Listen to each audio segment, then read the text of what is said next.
Last night, House Democrats finally did what they had decided to do a long time ago. They voted to impeach President Trump. Over the last 12 weeks, House Democrats have conducted the most rushed, least thorough, and most unfair impeachment inquiry in modern history. Now, their slapdash process has concluded in the first purely partisan presidential impeachment since the wake of the Civil War. The opposition to impeachment was bipartisan. Only one part of one faction wanted this outcome.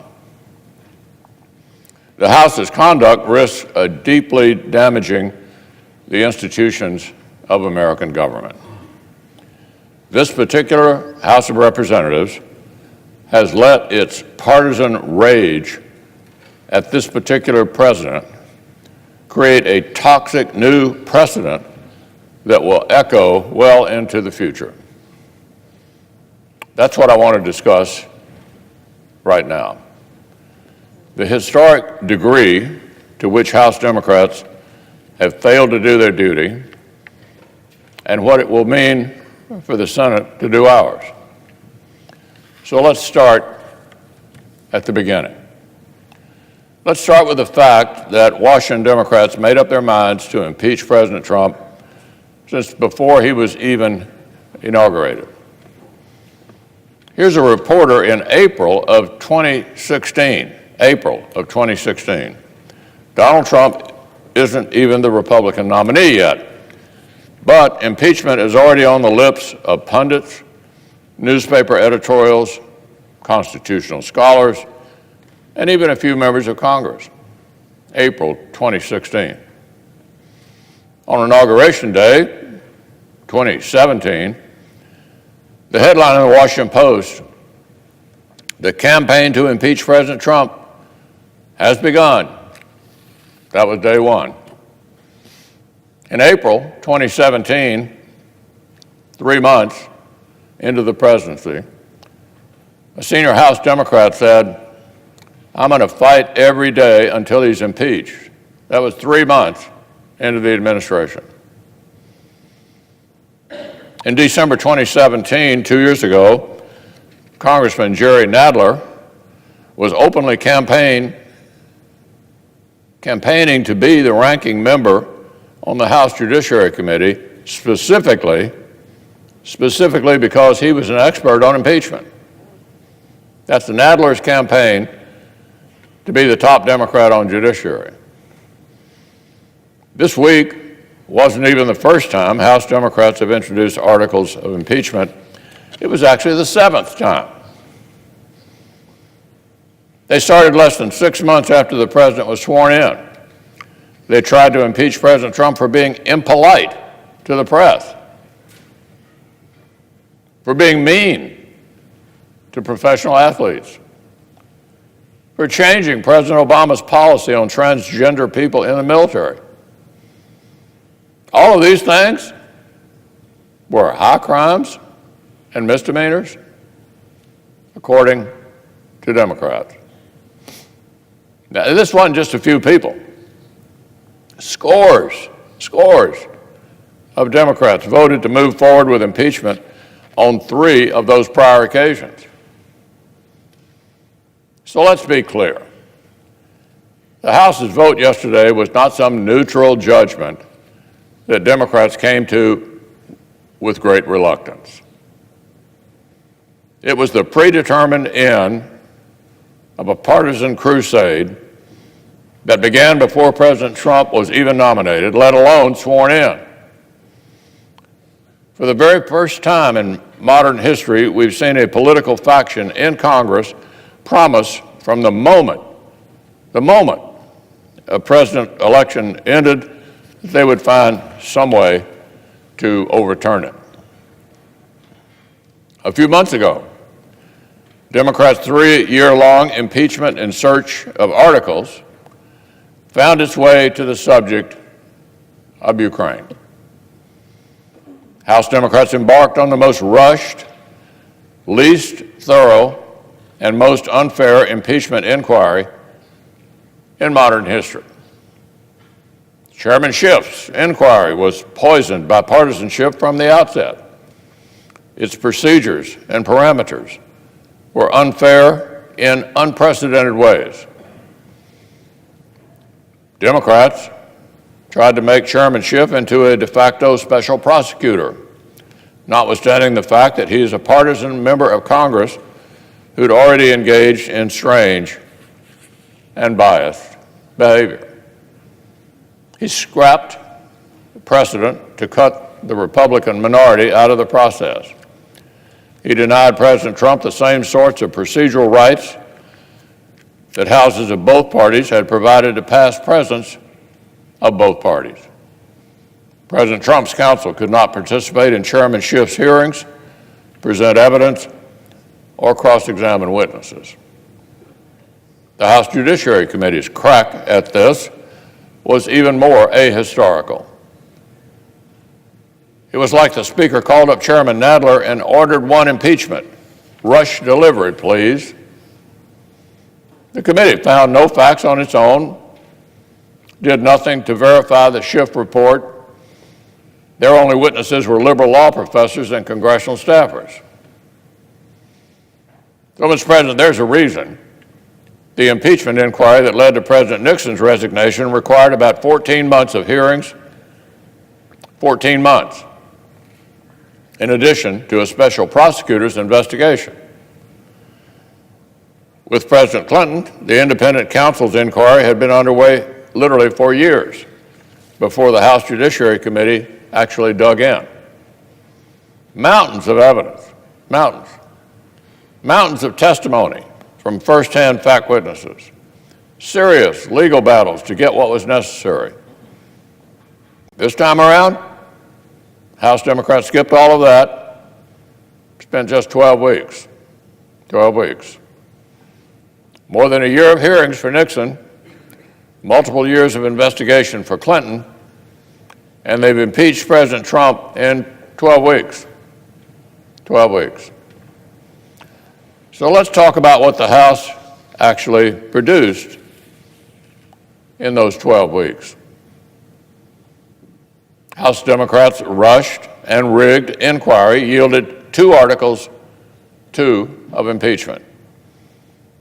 They are fundamentally unlike any articles that any prior House of Representatives has ever passed. The first article concerns the core events which House Democrats claim are impeachable. The timing of aid to Ukraine. But it does not even purport to allege any actual crime. Instead, they deploy the vague phrase, abuse of power, to impugn the president's action in a general, indeterminate way. Speaker Pelosi's House just gave in to a temptation that every other House in history has managed to resist. Let me say that again. Speaker Pelosi's House just gave in to a temptation that every other House in our history has managed to resist. They impeach a president whom they do not even allege has committed an actual crime known to our laws. They've impeached simply because they disagree with a presidential act and question the motive behind it. So let's look at history. Andrew Johnson impeachment involved around a clear violation of a criminal statute, albeit an unconstitutional statute. Nixon had obstruction of justice, a felony under our laws. Clinton had perjury, also a felony. Now, the Constitution does not say the House can impeach only those presidents who violate a law, but history matters. History matters, and precedent matters. And there were important reasons why every previous House of Representatives in American history restrained itself restrained itself from crossing this Rubicon. The framers of our Constitution very specifically discussed this issue, whether the House should be able to impeach presidents just for, quote, maladministration. Just for maladministration. In other words, because the House simply thought the president had bad judgment or was doing a bad job. They talked about all this when they wrote the Constitution. The written records of our founders' debates show they specifically rejected this. They realized it would create a total dysfunction to set the bar for impeachment that low. That low. James Madison himself explained that allowing impeachment on that basis would mean the president serves at the pleasure of the Congress instead of the pleasure of the American people. It would make the president a creature of Congress, not the head of a separate and equal branch. So there were powerful reasons, Mr. President, why Congress after Congress for 230 years, required presidential impeachment to revolve around clear, recognizable crimes, even though that was not a strict limitation. Powerful reasons why for 230 years, no House opened the Pandora's box of subjective political impeachments. That 230-year tradition died last night. Now, Mr. President, House Democrats have tried to say they had to impeach President Trump on this historically thin and subjective basis because the White House challenged their request for more witnesses. And that brings us to the second article of impeachment. The House titled this one, Obstruction of Congress. What it really does is impeach the president for asserting presidential privilege. The concept of executive privilege is another 2-century-old constitutional tradition. Presidents, starting with George Washington, have invoked it. Federal courts have repeatedly affirmed it is a legitimate constitutional power. House Democrats requested extraordinary amounts of sensitive information from President Trump's White House, exactly the kinds of things over which presidents of both parties have asserted privilege in the past. Predictably and appropriately, President Trump did not simply roll over. He defended the constitutional authority of his office. No surprise there. It's not a constitutional crisis for a House to want more information than a president wants to give up. That's not a constitutional crisis. It's a routine occurrence. The separation of powers is messy by design. Here's what should have happened. Here's what should have happened. Either the president and Congress negotiate a settlement, or the third branch of government, the judiciary, addresses the dispute between the other two. The Nixon impeachment featured disagreements over presidential privilege. So they went to court. The Clinton impeachment featured disagreements over presidential privilege. So they went to the courts. This takes time. It's inconvenient. That's actually the point. Due process is not meant to maximize the convenience of the prosecutor. It's meant to protect the accused. But this time was different. Remember, 14 months of hearings for Richard Nixon, years of investigation for Bill Clinton, 12 weeks for Donald Trump. Democrats didn't have to rush this, but they chose to stick to their political timetable at the expense of pursuing more evidence through proper legal channels. Nobody made Chairman Schiff do this. He chose to.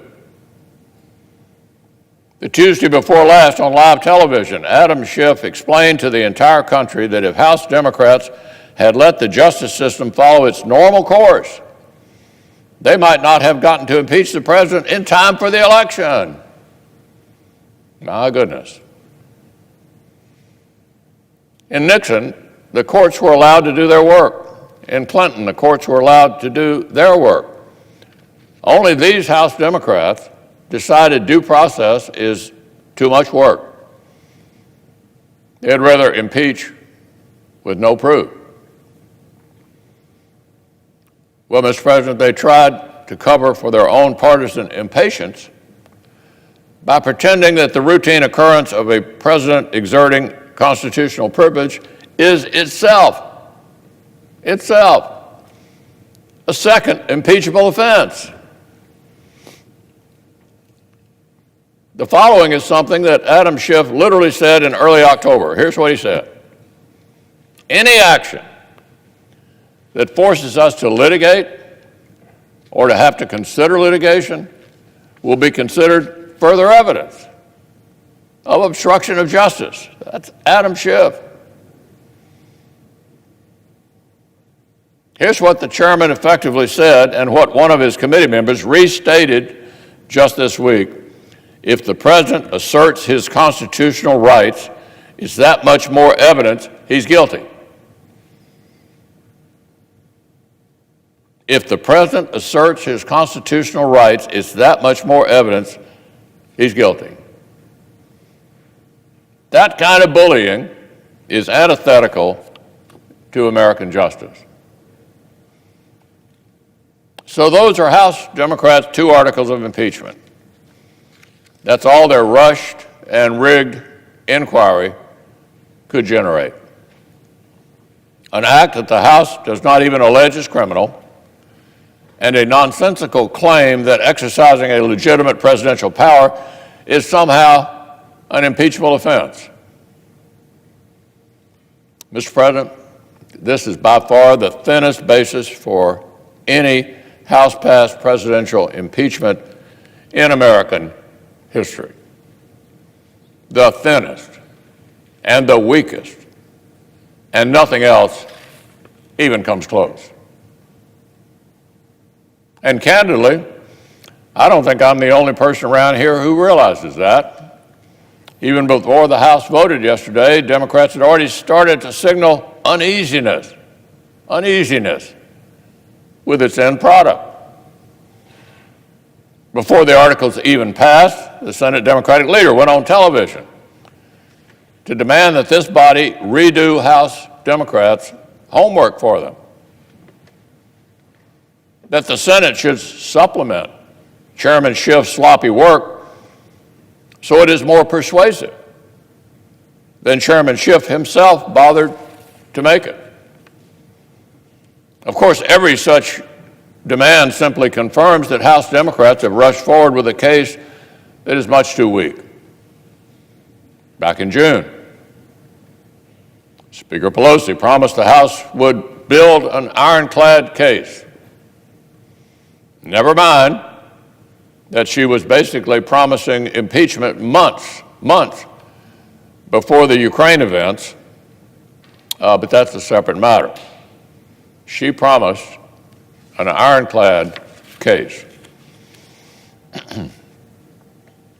And in March, Speaker Pelosi said this, impeachment is so divisive to the country that unless there is something so compelling and overwhelming and bipartisan, I don't think we should go down that path because it divides the country. End quote. By the Speaker's own standards, the standards she set, she has failed the country. The case is not compelling, not overwhelming, and as a result, not bipartisan. The failure was made clear to everyone earlier this week when Senator Schumer began searching for ways the Senate could step out of our proper role and try to fix the House Democrats' failures for them. And it was made even more clear last night when Speaker Pelosi suggested that House Democrats may be too afraid to even transmit their shoddy work product to the Senate. Mr. President, it looks like the prosecutors are getting cold feet in front of the entire country and second-guessing whether they even want to go to trial.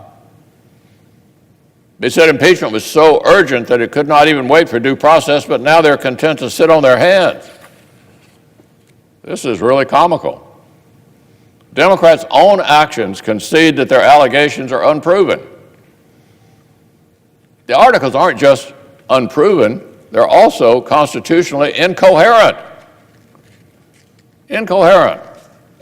Frankly, if either of these articles is blessed by the Senate, we could easily see the impeachment of every future president of either party.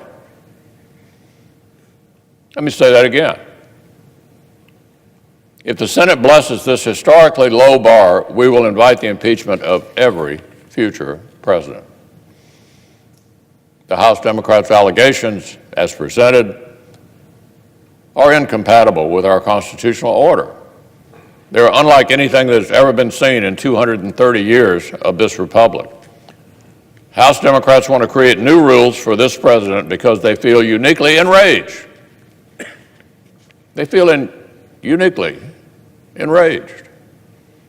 But long after the partisan fever of this moment has broken, the institutional damage will remain. I've described the threat to the presidency. This also imperils the Senate itself. The House has created an unfair, unfinished product that looks nothing like any impeachment inquiry in American history. And if the Speaker ever gets her House in order, that mess will be dumped over here on the Senate's lap. If the Senate blesses this slapdash impeachment, if we say that from now on, this is enough, then we invite an endless parade of impeachable trials. Future houses of either party will feel free to toss up a jump ball every time they feel angry, free to swamp the Senate with trial after trial, no matter how baseless the charges. We'd be giving future houses of either party unbelievable new power to paralyze the Senate at their whim. More thin arguments, more incomplete evidence, more partisan impeachments. In fact, Mr. President, this same House of Representatives has already indicated that they themselves may not be finished impeaching. The House Judiciary Committee told a federal court this very week that it will continue its impeachment investigation even after voting on these articles. And multiple Democratic members have already called publicly for more. If the Senate blesses this, if the nation accepts this, presidential impeachments may cease being a once-in-a-generation event and become a constant part of the political background noise. This extraordinary tool of last resort may become just another part of the arms race of polarization.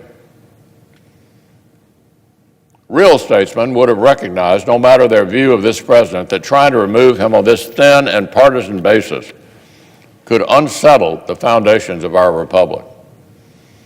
Real statesmen would have recognized, no matter how much partisan animosity might be coursing through their veins, that cheapening the impeachment process was not the answer.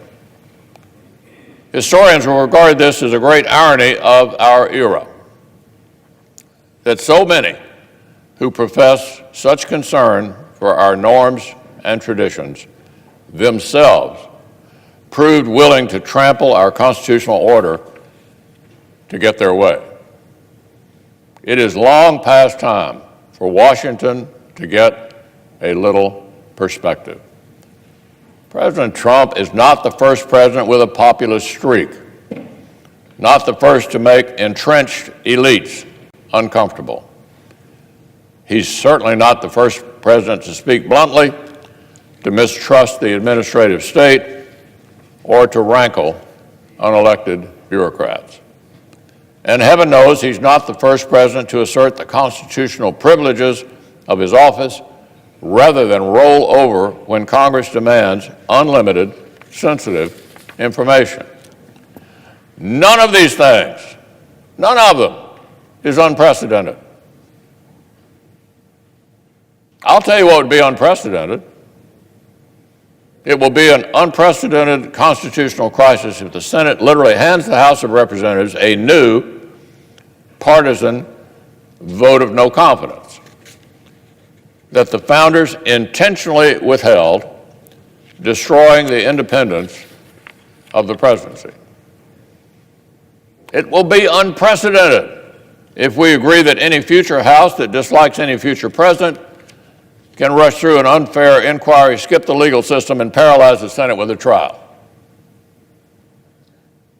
The House could do that at will under this precedent. It will be unprecedented if the Senate says second-hand and third-hand testimony from unelected civil service servants is enough to overturn the people's vote. It will be an unprecedented constitutional crisis if the Senate agrees to set the bar this low forever. It is clear what this moment requires. It requires the Senate to fulfill our founding purpose. The framers built the Senate to provide stability, to take the long view of our republic, to safeguard institutions from the momentary hysteria that sometimes consumes our politics, to keep partisan passions from literally boiling over. The Senate exists for moments like this. That's why this body has the ultimate say in impeachments. The framers knew the House would be too vulnerable to transient passions and violent factionalism. They needed a body that would consider legal questions about what has been proven and political questions about what the common good of our nation requires. Hamilton said explicitly in Federalist 65 that impeachment involves not just legal questions, but inherently political judgments about what outcome best serves the nation. The House can't do both. The courts can't do both. This is as grave an assignment as the Constitution gives to any branch of government, and the framers knew only the Senate could handle it. Well, the moment the framers feared has arrived. A political faction in the lower chamber have succumbed to partisan rage. A political faction in the House of Representatives has succumbed to a partisan rage. They have fulfilled Hamilton's philosophy that impeachment will, quote, connect itself with the pre-existing factions, enlist all their animosities, and there will always be the greatest danger that the decision will be regulated more by the comparative strength of parties than by the real demonstrations of innocence or guilt. Alexander Hamilton. That's what happened in the House last night. The vote did not reflect what had been proven. It only reflects how they feel about the president. The Senate must put this right. We must rise to the occasion. There's only one outcome that is suited to the paucity of evidence the failed inquiry, the slapdash case, only one outcome suited to the fact that the accusations themselves are constitutionally incoherent. Constitutionally incoherent. Only one outcome will preserve core precedents rather than smash them into bits in a fit of partisan rage because one party still cannot accept the American people's choice in 2016. It could not be clearer which outcome would serve the stabilizing, institution-preserving, fever-breaking role for which the United States Senate was created, and which outcome would betray it. The Senate's duty is clear. The Senate's duty is clear. When the time comes, we must fulfill it.